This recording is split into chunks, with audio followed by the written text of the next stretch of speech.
이 본문의 말씀을 가지고 행복한 성탄의 감동이란 제목으로 말씀을 드리겠습니다. 이제 성탄절이 이번 주에 다가오고 있습니다. 예수님의 성탄은 인류 역사상 최대의 감동적인 사건이다, 이렇게 말할 수가 있습니다. 본문에 보면은 하나님이 세상을 이처럼 사랑하사 독생자를 주셨으니 이는 저를 믿는 자마다 멸망치 않고 영생을 얻게 하려 하심이라. 이 말씀이 모든 성경의 요약이에요. 요약.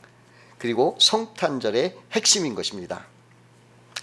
그러면 본문 말씀을 통해서 성탄의 감동이 무엇이냐 한번 살펴보면서 은혜를 나누고자 합니다. 첫 번째로 성탄의 감동은 하나님이 세상을 지극히 사랑하셨다는 거예요. 하나님이 세상을 지극히 사랑하셔서 독생자를 이 땅에 보내신 것입니다. 그러나 이 세상은요, 완전한 것이 아니에요. 불완전한 모습입니다. 마태복음에 보면은 예수님의 족보가 1장에서부터 나오는데 거기에 보면은 죄인하는 사람이 없어요. 예수님의 조상 야곱은 재산을 탐하여 형과 아버지를 속이고 야반도주한 사람이고, 라합은 여리고의 매춘부였어요. 다윗의 증조부인 룻은 유대인이 싫어하는 이방인 모압 족속이었습니다. 그리고 다윗도 훌륭했지만은 밧세바를 범하고 그의 남편 우리아를 죽인 사람입니다. 예수의 족보 중에 완전한 사람이 아무도 없습니다. 탄생하신 아기 예수를 가장 먼저 찾아와 경배하던 그 베들레헴 목자들도 유대인들이 부정하게 여기는 짐승의 똥을 밟으며 밤늦게까지 일하는 그 천민에 가까운 중노동자들이었던 것입니다.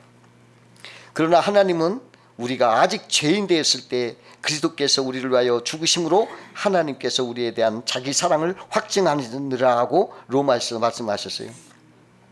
우리가 아직 여전히 죄 가운데 있고 아직 죄를 버리지 못하고 있는데도 하나님 우리를 사랑하셨다는 거예요.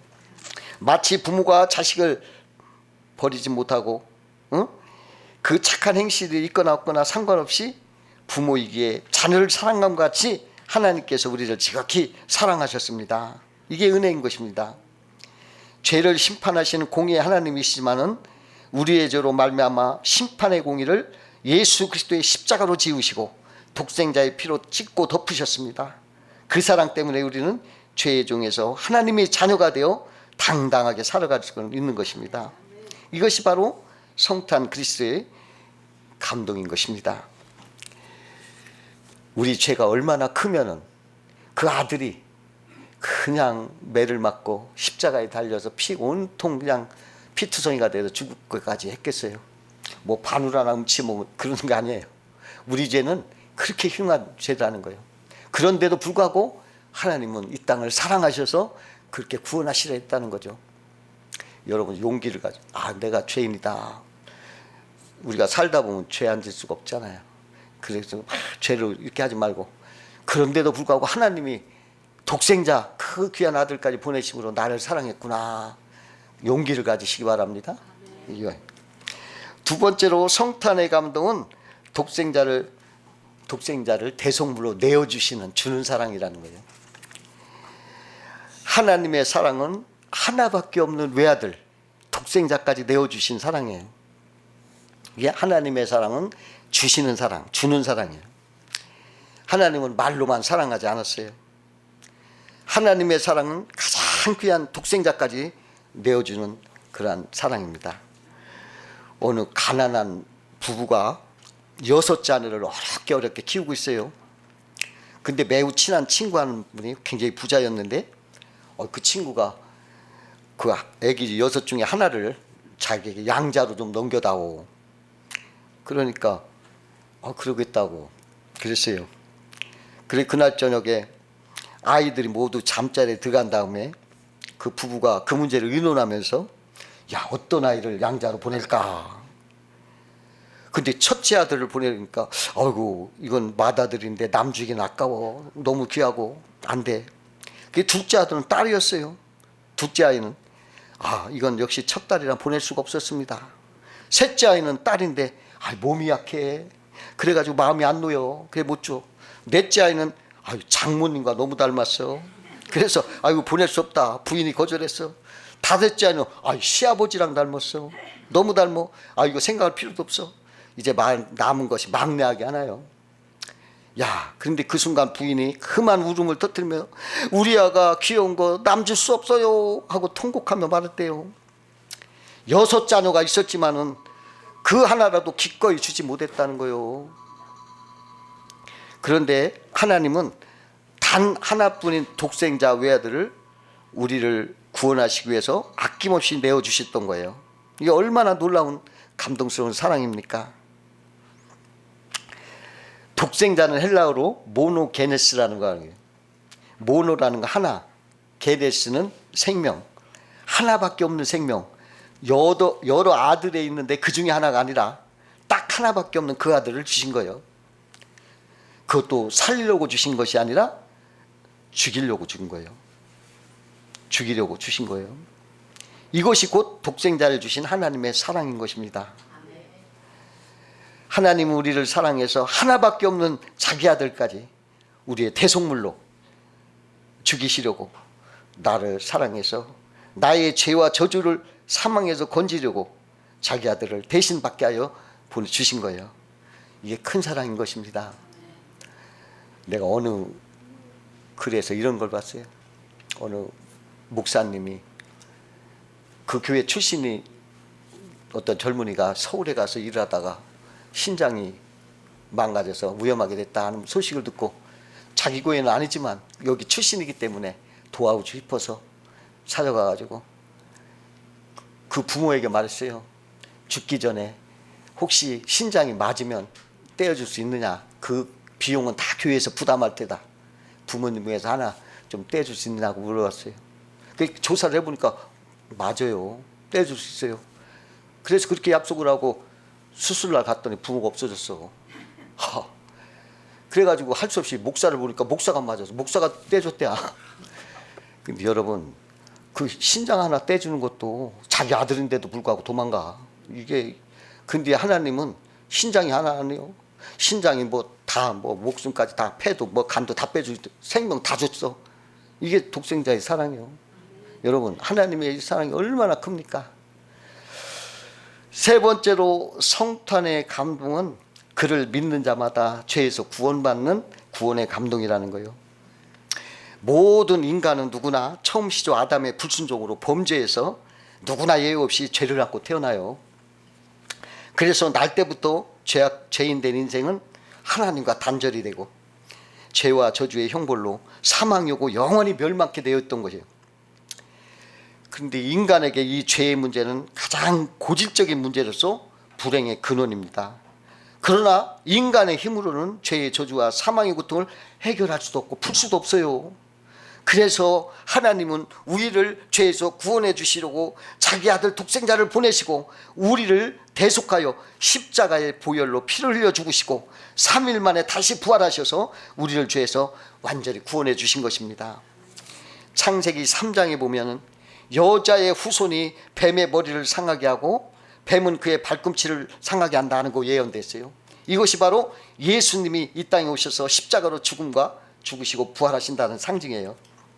그 옛날 광야에서 이스라엘 백성이 막 불평원망하다 뱀에 물렸습니다. 그때 그들이 하나님 앞에 구할 때 하나님은 장대에 구리뱀을 매달아 가지고 그를 보는 사람은 살리라 하고 얘기 안 합니다. 그런데 그 말씀을 믿고 본 사람은 다 살았어요. 이것이 뱀에 물린 인간들을 살려는 예수 십자가의 부활을 상징한다는 거죠. 하나님이 독생자 아들을 보내셔 우리로 위해 십자가에 달려 대속의 피를 흘리신 죄에서 용서하셨고 예수 죽음으로 율법을 완성하셔서 마귀를 멸했어요. 예수님이 죽음으로, 율법은 살아있는 사람에게는 회동이 되지만 죽은 사람은 아무 소용이 없어. 예수가 죽음으로 율법이 무기력해서 그 율법을 등에 지고 있던 사탄이 죽은 거예요. 마귀가 멸하고 다시 예수님은 3일 만에 부활하셔서 다시 믿는 자에게 구원을 주신 것입니다. 그러므로 예수 십자가와 부활은 믿음으로 우리가 받아들이고 쳐다보면 구원을 받고 새 생명을 얻게 되는 것입니다. 그러므로 우리가 허물이 많고 연약해도 하나님께 우리 죄를 자백하고 믿음으로 나아가면 하나님은 십자가로 그 죄를 떼내고 그곳에 부활의 성령을 부글쳐서 전화위복의 축복으로 변화시켜 주는 거예요. 그래서 성경처럼 쓴 물은 단물이 되고 기근은 풍요이 되고 슬픔은 기쁨이 되고 불통은 형통이 되고 악취는 향취가 되는 거예요. 이것이 어떤 행위를 해서가 아니라 예수님을 받아들이고 믿음으로 받아들이면 누구나 구원받게 하신 것입니다. 어느 날 그 무디라는 분이 탄광촌에 가서 전도를 하는데 예수 믿으면 구원받는다 하고 구원의 도리를 이렇게 설교를 마치니까 한 광부가 찾아와서 말하는 거예요. 무디 선생님 말대로 하면 우리가 믿기만 하면 구원을 받는 그 구원이 공짜로 우리에게 주신다는 것인데 제가 인생을 살면서 깨달은 것이 있어요. 바로 세상에는 공짜가 없더라고요. 세상에 아무리 작은 일이라도 값이 있고 그 대가를 요구하는데 구원이 공짜라니, 야, 그거 천국을 공짜로 가다니 도저히 믿어지지 않습니다. 그러니까 그 말을 듣고 무디가 말했어요. 당신은 오늘 탄광의 갱 속에 얼마나 깊이 들어갔습니까? 예, 수백 피트 들어갔죠. 그렇게 깊은 곳을 어떻게 내려갔습니까? 그거야 간단하죠. 승강기를 타고 내려갔으니까요. 그럼 승강기를 탈 때 돈을 냈습니까? 아니요. 승강기에서 다 설치해 놓았기 때문에 그냥 버튼만 누르면 됩니다. 광부의 말을 듣던 무디가 말했습니다. 바로 그겁니다. 당신이 승강기를 탈 때 버튼만 누르면 되듯이 하나님께서 우리를 위해서 예수 그리스도로 그 대가를 다 지불했으므로 우리가 구원을 위해 할 일은 아무것도 없고 오직 예수를 믿기만 하면 되는 것입니다. 이렇게 말했던 거예요. 타 종교에서는 구원을 얻기 위해서 선한 일을 하라고 말합니다. 구원받을 자격을 갖추라고 말합니다. 그러나 주님은 구원의 대가로 우리에게 아무것도 요구하지 않습니다. 구원받기를 원하는 사람에게 요구되는 단 한 가지는 내가 죄인입니다 라는 죄인을 인정하라는 것입니다. 죄인을 모르면은 내가 똑똑한데 내가 훌륭한데 나 흠이 없기 때문에 구원자가 뭐 필요하냐 하고 믿지 않는 거예요. 구원은 어떠한 행위가 아니라 구원자이신 예수 그리스도를 믿고 구세주로 영접하면 얻게 되는 것입니다. 만약에 우리가 선한 일을 행해서 구원을 받을 수 있다면 하나님께서 왜 스스로 자신의 아들을 십자가에서 죽이기까지 하려고 해서 우리를 구원하셨겠습니까?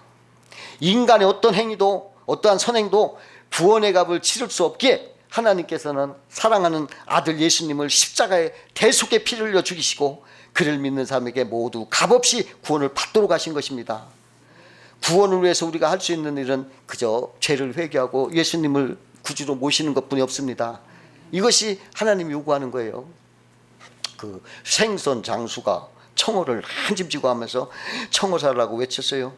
그러니까 선교사가 지나가다가 한 마리 얼마입니까? 한 양입니다. 전부 몇 마리입니까? 27마리입니다.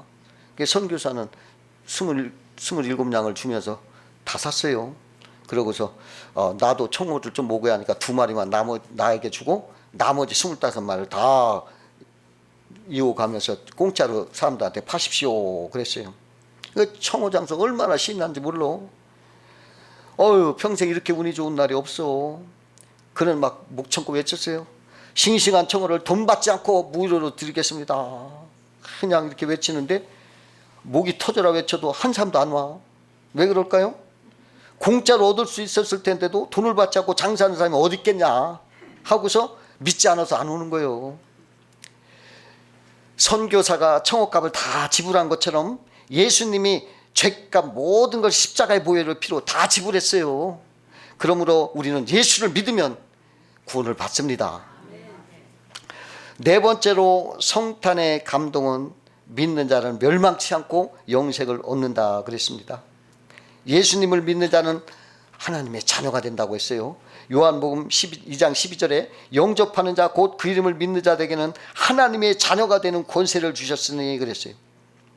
하나님의 자녀는 저주가 벗겨지는 거예요.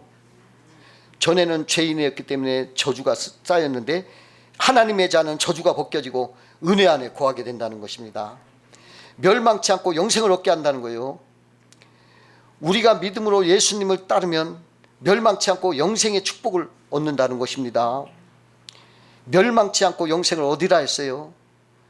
멸망치 않는다는 것은 영생보다 앞섰어요. 영생을 얻기 전에 먼저 망하지 않는다 그런 거예요.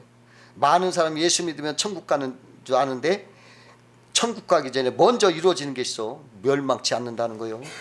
예수 믿는 우리에게는 멸망이 사라진다는 거예요. 믿고 세례를 받는 자는 구원을 얻을 것이요 믿지 않는 자는 정죄를 받으라. 마가복음 16장 16절에 말씀했어요. 믿으면 심판과 형벌의 정죄가 사라지고 예수께서 그 모든 것을 다 짊어지고 십자가에 돌아가셨기 때문에 사라지게 하는 거예요. 한마디로 예수 믿는 우리는 망하지 않는다는 거예요. 그러나 실수할 때도 있고 아플 때도 있고 사업이 안 될 때도 있고 인간관계 어려움도 있을 수가 있고 그러나 망하지 않는다는 거예요. 믿는 자에게는 죄의 형벌과 죽음이 십자가에서 다 소멸되었어요. 그러므로 예수는 우리에게 최고의 선물이요 가장 기쁜 소식인 것입니다. 결코 망하지 않게 하신다는 것입니다. 우리는 잘못한 일이 있을 수 있지만은 최후 승리는 우리 것이다. 이게 성탄의 감동이라는 것입니다. 다섯 번째로 성탄의 감동은 우리와 함께하는 임마누엘 감동입니다. 그 아브라함 링컨 대통령이 어느 날 대통령 신분을 감추고서 군인병원에 찾아갔어요. 거기 보니까 죽음을 앞둔 어느 병사가 있었어요. 그래서 그는 도울 일이 있냐고 물어봤더니 그 병사가 죽어가면서 어머니께 편지를 쓰고 싶는데 대필해 주었으면 좋겠습니다. 그렇게 내가 해주겠다. 사력을 다하여 말하는 병사의 말을 다 써내려갔어요. 사랑하는 어머니, 당신의 아들은 조국을 위해 싸우다가 부상을 입고 죽어가고 있습니다. 어머니 곁으로 갈 수 없다고 슬퍼하지 마십시오. 하나님께서 대신 어머니 곁을 찾아가 주실 것입니다. 그리고 천국에서 만날 수 있음을 믿습니다. 링컨은 편지를 다 쓰고 나서 그 군인의 이름을 쓰고 사인을 하였어요. 그리고 곁에다가 아브라함 링컨 대통령이 당신의 아들을 대신하여 이 편지를 썼습니다. 그래놓고 링컨 사인을 했어요. 이것을 보고 깜짝 놀란 병사가 물었어요. 아유, 카카 죄송합니다. 당신은 링컨 대통령이십니까? 링컨이 그렇다 대답하니까 그 병사가 말하는 거예요. 카카, 한 가지 청이 있습니다. 나를 위하여 기도해 주십시오. 평안히 하늘나라로 가는데 힘이 될 것 같습니다.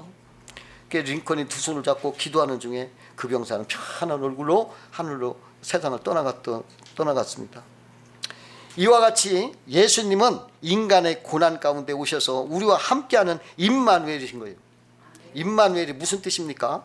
임, 함께, 만우, 우리들, 엘, 하나님. 하나님이 우리와 함께 하신다 이런 뜻이에요. 요한복음 1장 14절에 보면 말씀이 육신이 되어 우리 가운데 거하심에, 여기서 거한다는 말은 장막, 텐트를 치고 함께 한다는 말이에요. 산다는 거예요.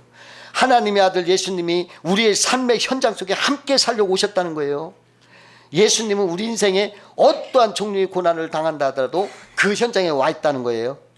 주님은 사람이 되셔서 사람처럼 모든 고난 경험을 다 해봤고 우리를 이해해 주시고 동정해 주시고 또 가장 효과적으로 도와주신다는 거예요. 우리는 이 사실을 꼭 기억해야 돼요. 이걸 잊어버리고 낙심하면 안 됩니다. 임매를 하나님은 포도나무와 가지처럼 우리와 하나가 돼요. 하나요. 전능자요 창조주 되신 주님이 나와 하나로 함께 있으니 여러분 얼마나 든든해요.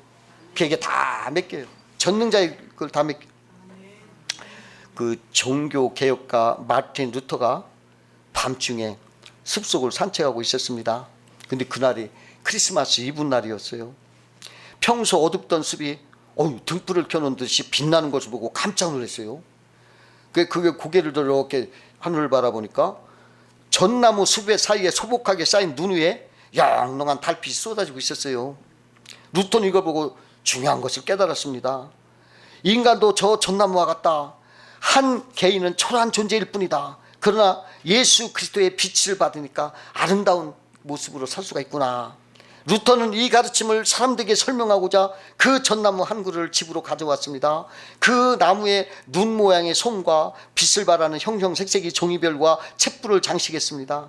이것이 크리스마스 트리의 원조예요. 기원이에요. 인간은 누구나 지극히 나약한 존재입니다. 그러나 한 사람의 인생에 예수 그리스도의 빛이 스며들면 보석처럼 빛나는 인생으로 변하게 되는 것입니다. 그 오래전에 그 송혜 씨가 사회를 보던 전국 노래자랑을 내가 본 적이 있어요. 근데 거기에서 어느 노인이 허름한 정장을 입고 출연했어요. 그때 송혜 씨가 당신은 무엇하는 사람입니까? 하고 직업을 물으니까 나는 환경미화입니다 그러는 거예요. 부르시고 뭡니까? 그러니까 허공이라는 거예요. 허공. 그러니까 홍혜 씨가 그 노래를 작곡한 저기 그 신대성 씨가 저 바로 저기 심사 자리에 있어요. 그러면서 가니까는 이제 그분이 노래를 불러요. 한참 부르는데 도중에 땡 하는 거예요. 그러니까 송혜 씨가 막 나오더니 작곡가 신대성 씨에게 에이 자기 곡을 부르는데 땡이 뭐야? 에이 하더니 이리 나와서 같이 노래 부르라고 그래. 그러니까 신대성 씨가 무대에 올라와서 그 노인과 손잡고 노래를 불러요. 근데 제가 그걸 보고서 깨달은 게 있었어요. 허름한 노인과 그 곡을 작곡한 두 분이 같이 손잡고 노래를 부르는 것이 이 천지만물을 작곡하고 창조하신 예수님과 우리 비천한 인생이 이 세상을 손잡고 노래 부르는 것 같구나 하는 생각이 들더라고요. 은혜스럽게 비천한 인생이 이렇게 존귀한 예수님, 창조주 예수님과 손잡고 노래를 부르는 것이 믿음이구나, 이 믿음이 이렇게 귀하구나 하고 느꼈어요. 얼마나 영광스럽습니까? 그 애굽에서 노예로 살던 그 비천한 이스라엘 백성들이 출애굽을 할 때요, 하나님이 막 불기둥 구름기둥으로 그들을 막 둘러서 인도하시고 또 홍해를 막 갈라주시고 그 다음에 막 반석에서 물이 솟아오게 하고 만나를 막 내려주시고 이런 기적을 일으키니까 주변 민족들이 어이구 저것들 뭐요? 하고 막 놀래요. 비천한 노예인 줄 알았더니 무서워하면서 막 놀래요. 비천한 노예인 줄 알고 깔보았는데 아이고 아니요, 막 그냥 막 홍해가 막 갈라지고 막 구름기둥 묵기둥 막 만나가 떨. 그러니까 아이고 저들 좀 없애주자고 막 점치고 점수가 복수해야지. 안 돼. 통하지 않아. 아이고 하면서 두려워 떨고 있었어요. 여러분, 비천한 노예지만은 하나님이 함께하니까 영광스러운 이스라엘 백성이 된 것처럼, 여러분, 우리가 하나님과 함께하면 우리가 아무리 비천하지만은 영광의 빛으로 둘러있는 존재예요. 존귀한 존재예요. 요한 웨슬레는 임종할 때 가장 좋은 것은 하나님이 나와 함께 하십니다 이렇게 말하면서 천국에 갔어요. 여러분, 믿음 없는 약하고 초라한 인생으로 살지 마시고 예수님을 믿어서 영광의 예수님을 모시고 풍성하게 사시기를 주의 이름으로 축원드립니다. 기도하겠습니다.